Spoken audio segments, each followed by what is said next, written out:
सभी को नमस्कार। Chemistry by Kapil Dangi sir YouTube channel पे D and F block elements के पार्ट 4 में अपन एक बहुत ही इम्पोर्टेंट टॉपिक पढ़ेंगे। वो है डी ब्लॉक एलिमेंट्स की ऑक्सीडेशन स्टेट्स और उनके metallic nature.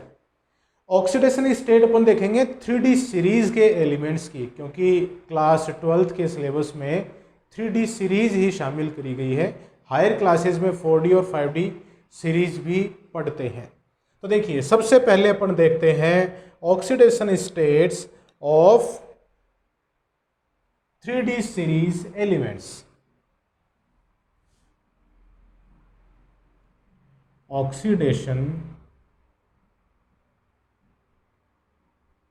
states of 3D series elements।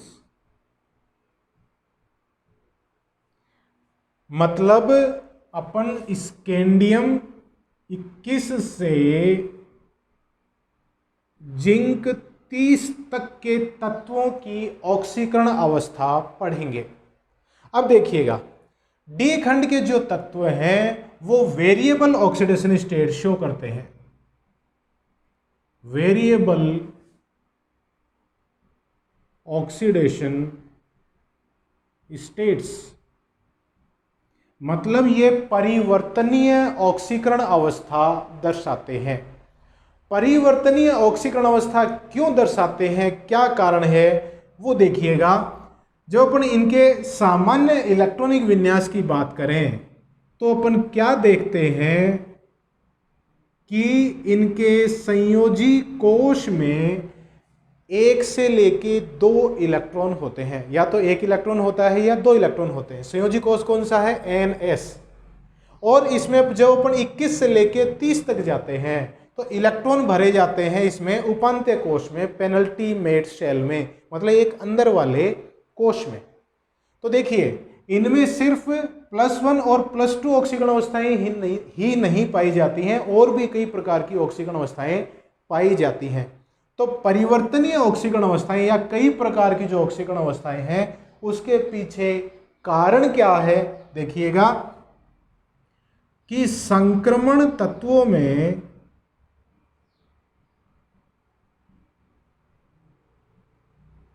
NS व N-1D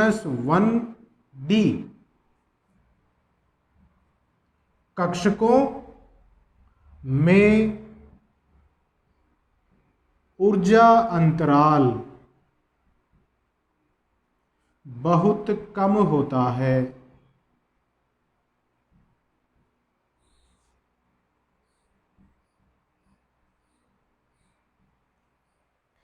NS कक्षक और N-1D कक्षकों के मध्य ऊर्जा अंतराल बहुत कम होता है। इससे क्या होगा?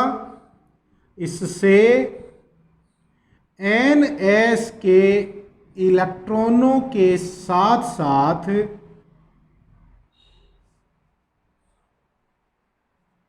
N-1D कक्षकों के इलेक्ट्रॉन भी अभिक्रिया में भाग लेते हैं।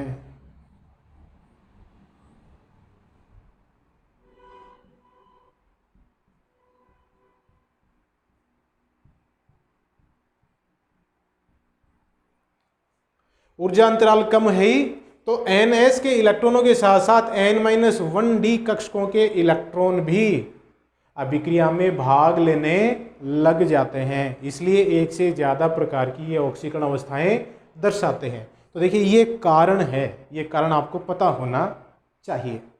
अब देखिए, अपन देखते हैं कि कौन से तत्व कौन कौन सी ऑक्सीकरण अवस्थाएं दर्शाते हैं। तो मैं यहाँ पे एक बार सभी तत्वों को लिख देता हूँ।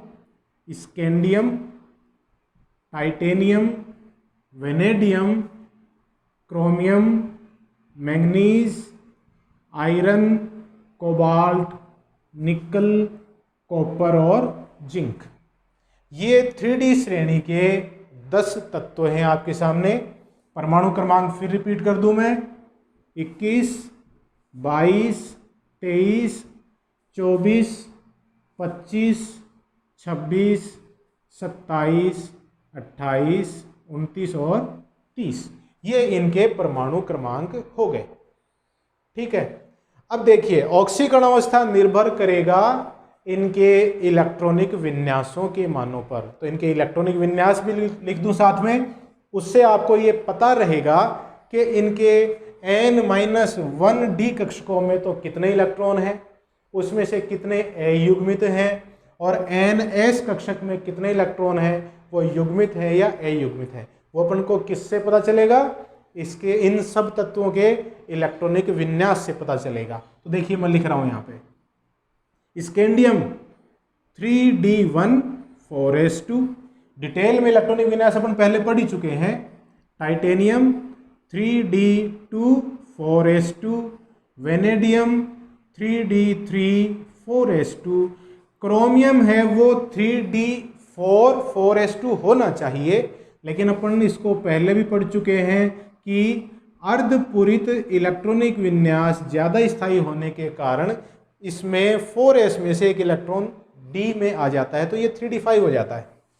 Manganese 3d5 4s2, iron 3d6 4s2, cobalt 3d7 4s2, निकल 3d8 4s2, कॉपर में फिर वही चीज क्रोमियम के जैसा 3d9 4s2 होना चाहिए, लेकिन है क्या 3d10 4s1, और जिंक है 3d10 4s2। ये है इनके इलेक्ट्रॉनिक विन्यास। अब इन इलेक्ट्रॉनिक विन्यासों की सहायता से ही अपन इनके ऑक्सीकरण अवस्थाओं को पढ़ेंगे। देखिए मैं यहां से इसको थोड़ा साफ कर दूं। देखिए ये कुछ ऑक्सीकरण अवस्थाएं मैंने प्रत्येक तत्व के नीचे लिखी हैं। ठीक है, जैसे स्कैंडियम के नीचे +3, टाइटेनियम है वो +2 +3 +4, वेनेडियम है +2 +3 +4 +5, क्रोमियम +1 2 3 4 5 6, मैग्नीज है +2 +3 +4 +5 +6 +7, आयरन है वो +2 +3 +4 +5 +6, कोबाल्ट में +2 +3 +4, निकिल +2 +3 +4, और कॉपर है +1 +2, और जिंक है वो +2।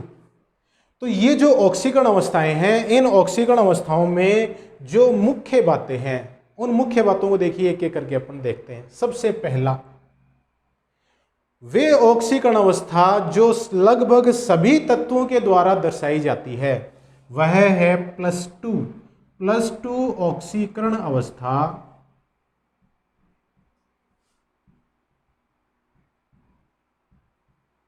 लगभग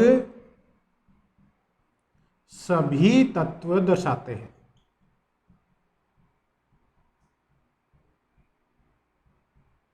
इसका अपवाद क्या है? स्कैंडियम। अपवाद है स्कैंडियम। स्कैंडियम देखिए +3 ऑक्सीकरण अवस्था दर्शा रहा है। क्लियर है ये चीज? ठीक है।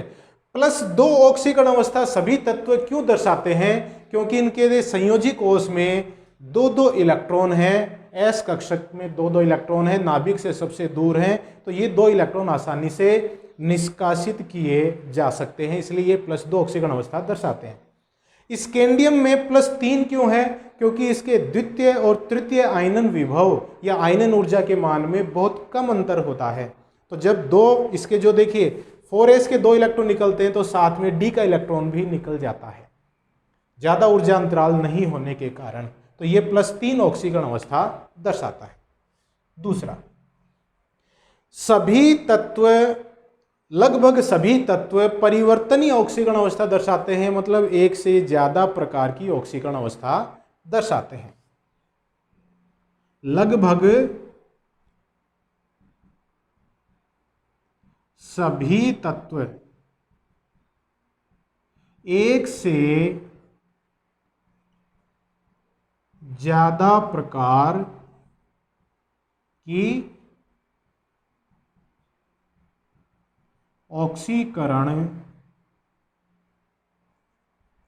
अवस्थाएं दर्शाते हैं। एक से ज़्यादा प्रकार की ऑक्सीकरण अवस्थाएं देखिए, 2 2 3 3 4 4। अब इसका अपवाद क्या है? अपवाद है स्कैंडियम एंड जिंक।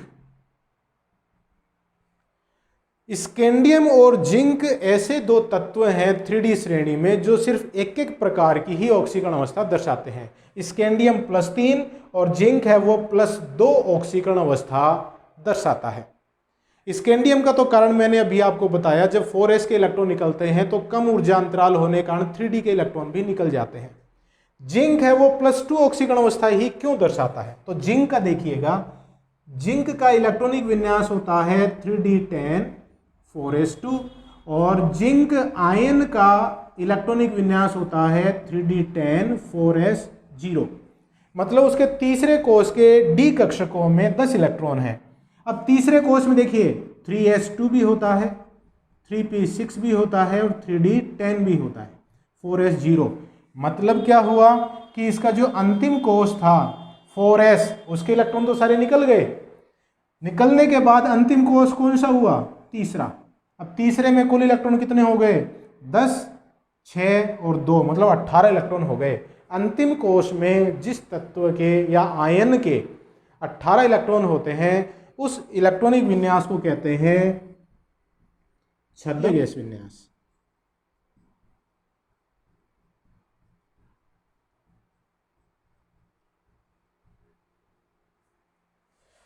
अक्रिय गैस विन्यास तो क्या होता है? जिसके संयोजी कोष में 8 इलेक्ट्रॉन होते हैं।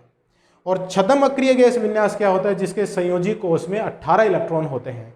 तो अक्रिय गैस विन्यास और छद्म अक्रिय गैस विन्यास दोनों ही अतिरिक्त स्थायित्व वाले होते हैं।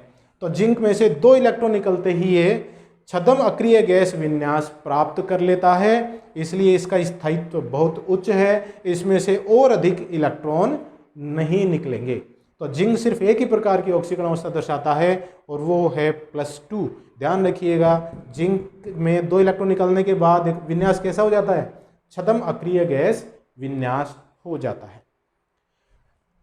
और देखिए इसमें अपन क्या देख रहे हैं, कुछ ऑक्सीकरण अवस्थाओं को मैंने कोष्ठक में बंद किया हुआ है।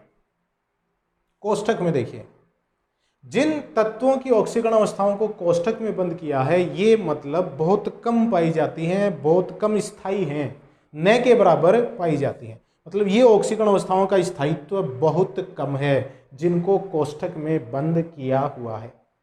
ठीक है, और जो कोष्ठक में बंद नहीं है वो सामान्यतः इन तत्वों के द्वारा दर्शाई जाती है। क्लियर? नेक्स्ट देखिए, क्रोमियम व कॉपर 2 ऐसे तत्व हैं जो +1 ऑक्सीकरण अवस्थाएं भी दर्शाते हैं। +1 ऑक्सीकरण अवस्था दर्शाते हैं।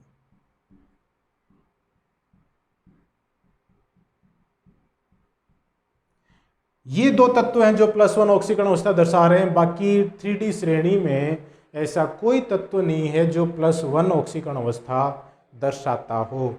इनमें +1 ऑक्सीकरण अवस्था का कारण क्या है? बिल्कुल आप समझ गए होंगे। देखिए, क्रोमियम का इलेक्ट्रॉनिक विन्यास क्या है? 3d5 4s1। इस s में से एक इलेक्ट्रॉन निकल जाएगा तो क्या बचेगा? 3d5 अर्धपूरित कक्षक बचेंगे और अर्धपूरित कक्षकों का स्थायित्व उच्च होता है। वैसे ही कॉपर में देखिए आप 3d10 4s1, 4s का एक इलेक्ट्रॉन निकल गया तो इसमें इलेक्ट्रॉनिक विन्यास बच गया 3d10 पूर्ण पूरित कक्षक, इनका स्थायित्व भी उच्च होता है। इसलिए क्रोमियम और कॉपर +1 ऑक्सीकरण अवस्थाएं दर्शाते हैं।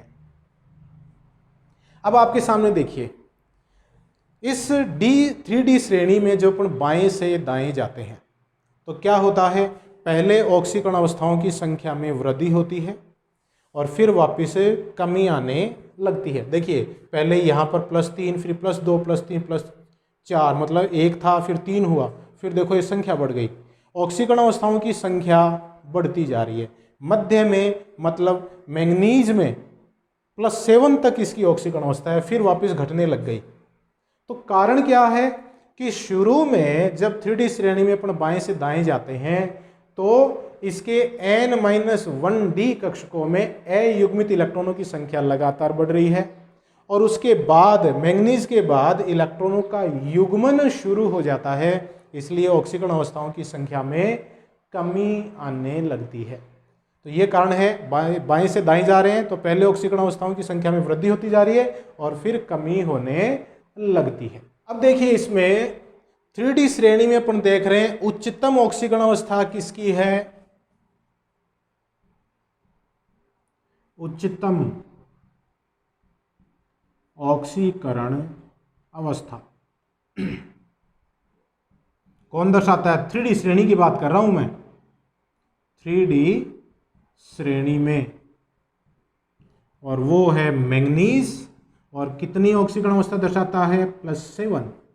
उदाहरण के तौर पे देखें, जैसे अपन MnO4- पर मैग्नेट आयन में मैंगनीज है वो +7 ऑक्सीकरण अवस्था दर्शाता है, उच्चतम ऑक्सीकरण अवस्था। और अगर अपन पूरे डी खंड की बात करें तो ओस्मियम है वह +8 ऑक्सीकरण अवस्था दर्शाता है, जो डी खंड का उच्चतम ऑक्सीकरण अवस्था है ओस्मियम। ये 3D श्रेणी में नहीं है, डी खंड में है। डी खंड में उच्चतम ऑक्सीकरण अवस्था ओस्मियम दर्शाता है, जो कि +8 ऑक्सीकरण अवस्था वाला तत्व है। ठीक है, अब देखिए जो संक्रमण तत्व हैं या 3D श्रेणी के तत्व हैं, ये उच्च ऑक्सीकरण अवस्था में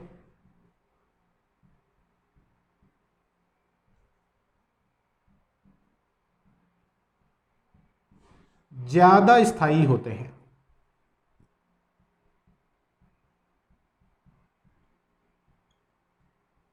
ज्यादा स्थायी होते हैं। और उच्च ऑक्सीकरण अवस्था ये किन यौगिकों में बनाते हैं? ये तत्व उच्च ऑक्सीकरण अवस्था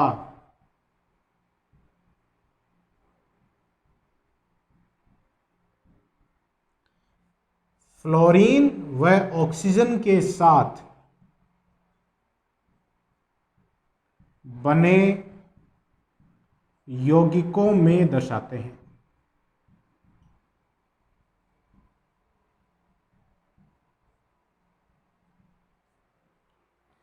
उच्च ऑक्सीकरण अवस्था में ज्यादा स्थायी हैं। और ये उच्च ऑक्सीकरण अवस्थाएं किन यौगिकों में होंगी? फ्लोरीन और ऑक्सीजन के साथ बने यौगिकों में ये उच्च ऑक्सीकरण अवस्थाएं दर्शाते हैं। कारण क्या है कि जो फ्लोरीन और ऑक्सीजन है उनका आकार छोटा है और विद्युत ऋणता का मान बहुत उच्च होता है। पूरी आवर्त सारणी में सबसे ज्यादा विद्युत ऋणता किसकी है? फ्लोरीन की। दूसरा नंबर किसका है? ऑक्सीजन का। इतनी उच्च विद्युत ऋणता और छोटे आकार के कारण ये इन तत्वों में से ज्यादा इलेक्ट्रॉन निष्कासित या निकालने में की क्षमता रखते हैं। तो इन तत्वों के साथ ये उच्च ऑक्सीकरण अवस्थाएं दर्शाते हैं। अब देखिए अपन आयरन की बात करें, Fe की बात करें। Fe में +3 का स्थायित्व +2 से ज्यादा होता है। आयरन है उसमें देखिए +2 और +3 ये दो प्रकार की ऑक्सीकरण अवस्थाएं दर्शाता है। +4, +5, +6 इनका तो स्थायित्व न के बराबर है, ये न के बराबर पाई जाती हैं। और +2 और +3 में भी किसका स्थायित्व ज़्यादा है? +3 का। तो इसका कारण देखिए क्या है? कारण Fe+3 का इलेक्ट्रॉनिक विन्यास। देखिए इसमें से 3 इलेक्ट्रॉन निकाल दो, 2 S में से निकाल दिया, 1 D में से निकाल दिया। तो Fe3 का इलेक्ट्रॉनिक विन्यास है 3d5 4s0 और Fe+2 का इलेक्ट्रॉनिक विन्यास क्या है? 3d6 4s0। तो Fe3+ में अर्धपूरित इलेक्ट्रॉनिक विन्यास होने के कारण इसका स्थायित्व ज्यादा होता है, जबकि Fe2+ में देखिए 3d6 है, अर्धपूरित नहीं है, तो इसका स्थायित्व कम हो जाता है।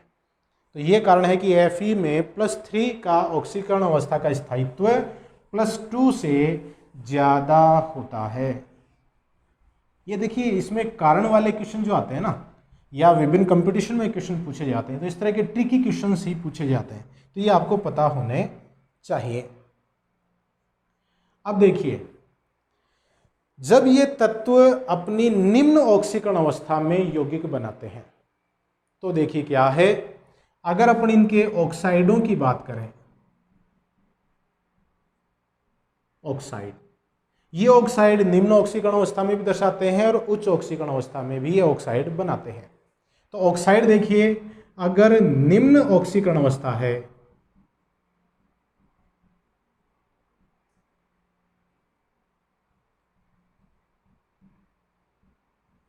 तो ऑक्साइड क्या होंगे,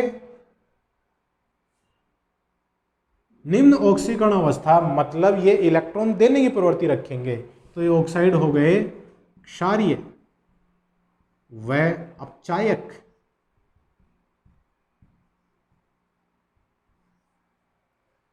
निम्न ऑक्सीकरण अवस्था वाले ऑक्साइड क्षारीय प्रकृति के होंगे और अपचायक प्रकृति के होंगे। उदाहरण जैसे CrO, MnO, Mn2O3, TiO। देखिए CrO, MnO, Mn2O3, TiO, इन सब में तत्व यहाँ क्रोमियम +2 है, मैंगनीज +2 है, टाइटेनियम +2 है, मैंगनीज है वो यहाँ पे +3 है। ये सब निम्न ऑक्सीकरण अवस्था वाले ऑक्साइड हैं। इनकी प्रकृति कैसी होगी, क्षारीय होगी, इलेक्ट्रॉन देने की प्रवृत्ति होगी और ये अपचायक होंगे, मतलब आसानी से इलेक्ट्रॉन दे देंगे अगले को। तो इलेक्ट्रॉन देंगे तो वो क्या हो गया, अपचायक हो गया। अब इससे उल्टा अगर अपन देखें उच्च ऑक्सीकरण अवस्था वाले ऑक्साइड, तो उच्च ऑक्सीकरण अवस्था वाले जो ऑक्साइड हैं उनकी प्रकृति देखिएगा। उच्च ऑक्सीकरण अवस्था में जो ऑक्साइड हैं वो कैसे होंगे, अम्लीय होंगे व ऑक्सीकारक गुण वाले होंगे।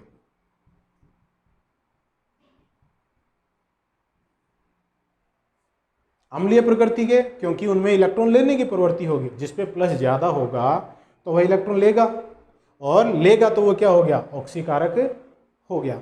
तो उच्च ऑक्सीकरण अवस्था वाले जो यौगिक ऑक्साइड होंगे वो अम्लीय प्रकृति के होंगे और ऑक्साइड प्रकृति के होंगे। उदाहरण जैसे CrO3, Mn2O7, यहाँ पे क्रोमियम है वो देखिए +3 ऑक्सीजन के साथ जुड़ा हुआ, +6 ऑक्सीकरण अवस्था में है। मैंगनीज +7 ऑक्सीकरण अवस्था में है। तो ये अम्लीय ऑक्साइड हैं और इनकी प्रकृति कैसी है, ऑक्सीकारक प्रकृति है। अगर ऑक्सीकरण अवस्था मध्य है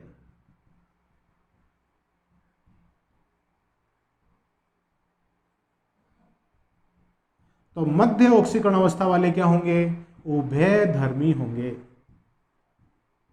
मतलब वो अम्ल की तरह भी काम कर सकते हैं और क्षार की तरह भी काम कर सकते हैं। जैसे Cr2O3 क्रोमियम +3 है। जैसे मैंगनीज की अपन बात करें तो MnO2 है, मैंगनीज डाइऑक्साइड है। यहाँ मैंगनीज देखिए +4 ऑक्सीकरण अवस्था में, क्रोमियम +3 ऑक्सीकरण अवस्था में। तो मैंगनीज +4 से ऑक्सीकरण अवस्था बढ़ा भी सकता है और कम भी कर सकता है, मतलब इलेक्ट्रॉन दे भी सकता है, इलेक्ट्रॉन ले भी सकता है। तो ये अम्ल की तरह भी व्यवहार कर सकता है और क्षार की तरह भी व्यवहार कर सकता है। वैसे क्रोमियम Cr2O3, तो ये ऑक्साइड कैसी प्रकृति के हैं, उभयधर्मी प्रकृति के हैं। तो इस तरह से अपन बता सकते हैं कि जो उच्च ऑक्सीकरण अवस्था वाले ऑक्साइड हैं वो अम्लीय होंगे और ऑक्सीकारक होंगे। निम्न ऑक्सीकरण अवस्था वाले जो ऑक्साइड हैं वो क्या होंगे, क्षारीय होंगे और अपचायक होंगे। और जो बीच की ऑक्सीकरण अवस्था वाले ऑक्साइड हैं वो उभयधर्मी प्रकृति के होते हैं। अब इसमें देखिए, जब ये तत्व अपनी निम्न ऑक्सीकरण अवस्था में हैं, निम्न ऑक्सीकरण अवस्था,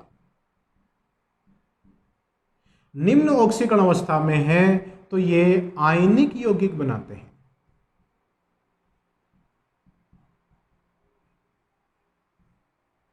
ये तत्व निम्न ऑक्सीकरण अवस्था में आयनिक यौगिकों का निर्माण करते हैं। और अगर इनकी ऑक्सीकरण अवस्था उच्च है, उच्च ऑक्सीकरण अवस्था,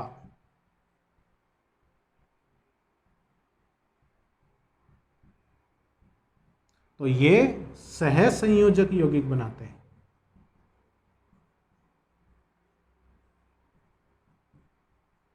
इसका कारण अपने 11th में भी देखते हैं।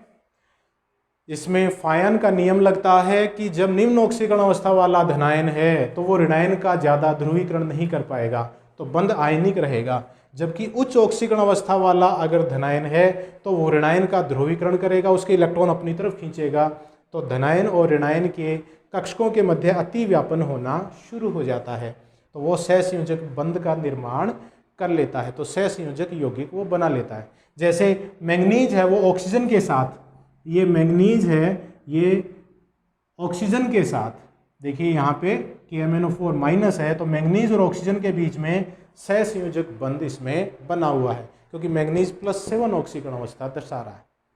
तो निम्न ऑक्सीकरण अवस्था में ये आयनिक और उच्च ऑक्सीकरण अवस्था में ये सहसंयोजक यौगिक बनाते हैं। कुछ निम्न ऑक्सीकरण अवस्था या शून्य ऑक्सीकरण अवस्था भी दर्शाते हैं। शून्य ऑक्सीकरण अवस्था, कुछ तत्व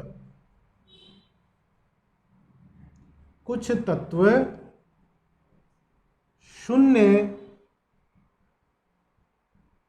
ऑक्सीकरण अवस्था भी दर्शाते हैं।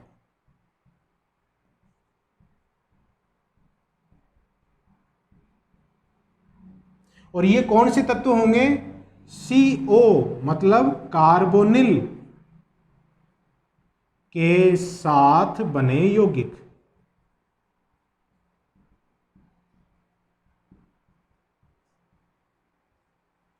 CO कार्बोनिल के साथ बने यौगिक हैं, वो शून्य ऑक्सीकरण अवस्था दर्शाते हैं। उदाहरण जैसे देखिएगा FeCO5,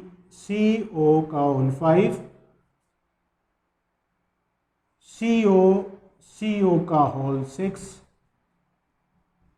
NiCO4। इनमें जो Fe ये भी शून्य है, इसमें कोबाल्ट शून्य है, इसमें निकिल है, वो शून्य ऑक्सीकरण अवस्था दर्शाता है। तो ये तत्व हैं जो कार्बोनिल के साथ बने यौगिकों में शून्य ऑक्सीकरण अवस्था दर्शाते हैं। शून्य ऑक्सीकरण अवस्था वाले भी ये यौगिक हैं। ठीक है, तो ये हो गई 3D श्रेणी के तत्वों की ऑक्सीकरण अवस्थाएं और उनके विशेष गुण। थोड़ा ध्यान से पढ़िएगा, एक एक टॉपिक को क्लियर करिएगा, बहुत इंपॉर्टेंट चीज़ है कंपटीशन के पॉइंट ऑफ व्यू से भी, और बोर्ड एग्जाम में भी इससे बहुत से क्वेश्चन पूछे जाते हैं। ये था variable oxidation states of 3D series elements, 3D श्रेणी के तत्वों की परिवर्तनीय ऑक्सीकरण अवस्थाएं। अब अपन देखते हैं इनमें धात्विक गुण, मेटेलिक नेचर। देखिए अपन पहले भी पढ़ चुके हैं कि S खंड, D खंड और F खंड ये तत्व धात्विक प्रकृति के होते हैं, जबकि T खंड के जो तत्व हैं उसमें धातु भी हैं, अधातु भी हैं और उपधातु भी हैं। देखिए कैसे, मेटेलिक नेचर, धात्विक प्रकृति। धात्विक प्रकृति में भी अपन 3D श्रेणी को ही डिटेल में देखेंगे। तो पहले अपन पूरे डी खंड की बात करें तो डी खंड के सभी तत्व क्या हैं? धातु हैं। धातु हैं तो इसका मतलब क्या क्या होगा इनमें? धात्विक बंध होंगे,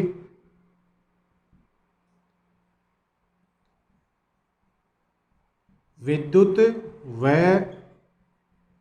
ऊष्मा के सुचालक होंगे, आघात वर्धनीय होंगे। आघात वर्धनीय का मतलब पीटने से ये चद्दरें बना सकते हैं। तन्य होंगे, तन्य का मतलब इनसे तारों का निर्माण, इनको खींच के अपन तार बना सकते हैं। इनके गलनांक व क्वथनांक उच्च होते हैं।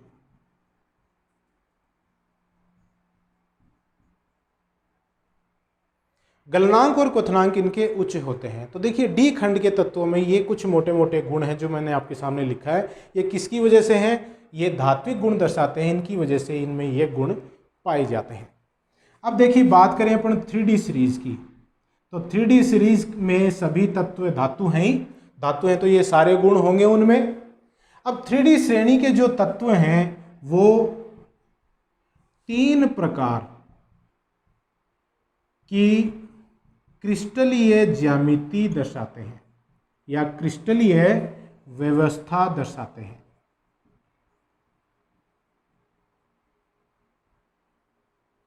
मतलब इनके जो संघटक कण हैं वो संघटक कण 3 प्रकार से व्यवस्थित होते हैं। वो कौन कौन कौन से हैं? देखिए BCC मतलब बॉडी सेंटर्ड क्यूबिक,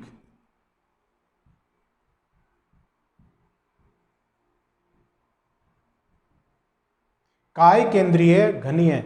ये जो संरचनाएं हैं ये अपन केमिस्ट्री 12th की केमिस्ट्री में चैप्टर नंबर 1 है सॉलिड स्टेट, उसमें अपन ये संरचनाएं डिटेल में पढ़ते हैं। तो BCC, FCC face centred cubic, फलक केंद्रीय घनीय, और फिर है SCP हेक्सागोनल क्लोजेस्ट पैकिंग, षटकोणीय निबिड़तम संकुलन। ये 3 प्रकार की पैकिंग इनमें पाई जाती है। अब इतनी ज़्यादा पैकिंग होने से निबिड़ संकुलन की वजह से कण है वो देखिए पास पास में जुड़े रहते हैं सारे कण, उनमें अंतरावकाशीय क्षेत्र का मान बहुत कम होता है, इसलिए इनके परमाणुीकरण की ऊर्जा काफ़ी उच्च होती है। मतलब जब इन धातुओं को गर्म करेंगे तो वो वाष्प में बदल जाए, सारे परमाणु अलग अलग हो जाएं, उसके लिए आवश्यक ऊर्जा क्या होती है? परमाणुीकरण की ऊर्जा। तो इनकी परमाणुीकरण की ऊर्जा काफी उच्च होती है।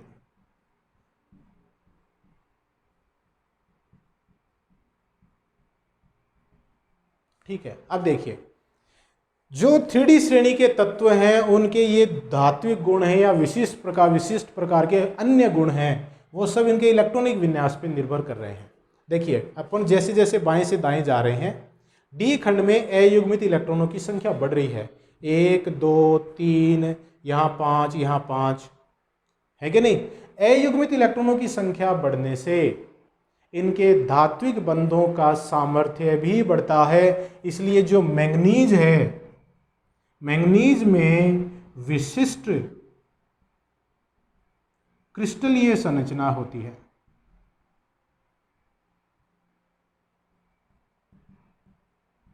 जो इसके धात्विक गुणों को बढ़ाती है। धात्विक गुण हैं वो इसके काफी उच्च होते हैं, धात्विक गुण इसमें बहुत ज्यादा होते हैं।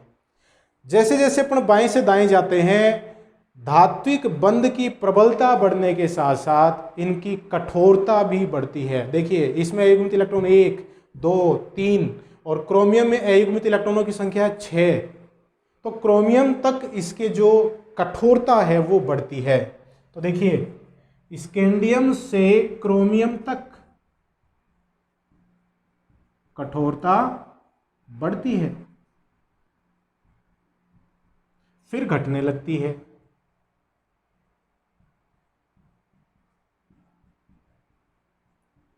ऐसा क्यों है? क्योंकि क्रोमियम तक अयुग्मित इलेक्ट्रॉनों की संख्या बढ़ रही है और फिर इलेक्ट्रॉनों का युग्मन शुरू हो जाता है।